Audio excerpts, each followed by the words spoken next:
The Fiesta ST is a junior hot hatch that packs an excitable engine and some of the finest handling of any small hatch wrapped up in an enticing package.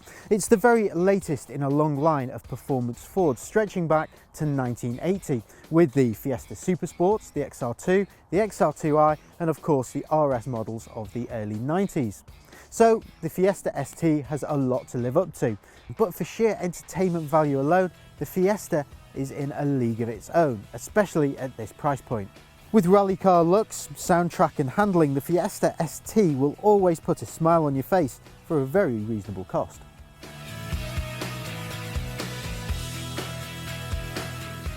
The ST is powered by a 180 brake horsepower 1.6 litre turbocharged petrol engine, and that's matched to a 6-speed manual gearbox, and both are great.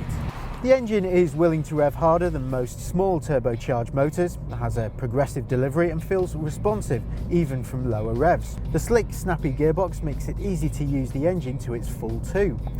The little ST will crack 60 miles per hour in less than 7 seconds, but it's fairly potent across the range. The motor sounds brilliant, although some people could find the exhaust noise a little too boomy for everyday use. Still, it does calm down at a steady low rev cruise. Similarly, some might find the bouncy ride comforts quite wearing because the Fiesta ST feels distinctly unsettled on motorway or on poor town roads. The payoff is that this is the best handling small hot hatch by a country mile. You can fling it gamely around bends and it sticks and goes with remarkable willingness and enough feedback through the well-weighted steering to let you know how much grip you've got left.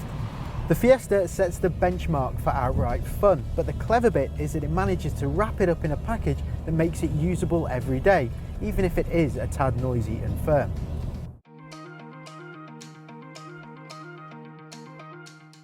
The best thing about the Fiesta ST, after the handling of course, are these standard Recaro sports seats. They're heavily bolstered at the shoulders, so they stop you from sliding around when you're going through the bends. They're really comfortable despite the fact that they have no electrical adjustment and the manual wheel is slightly awkward to get to. They also compromise rear legroom and they're a bit of a squeeze to get through into the back of the 3-door only ST. You'll also need to reset their positions after you've tilted them forward. Still, there's plenty of room for taller drivers and the steering wheel adjusts for both reach and rake, and forward visibility is also pretty good. Rear visibility is slightly more restricted because of a blind spot caused by the sloping roofline and chunky pillar. But rear parking sensors are affordable and useful extra on the ST2 and ST3 trims. Basic ST trim has a different dashboard from the other models with cheaper feeling matte grey plastics instead of the gloss black finish of the Sony system used in the ST2 and 3. However, both dash menus are fiddly to use and have too many buttons, in part thanks to these shortcut keys which vary depending on which menu you're in. The Fiesta's 290 litre boot is adequate for normal, light, everyday use. The rear seat bench is split 60-40, but unless you add the optional variable height boot floor, they leave a step up in the load bay when folded flat.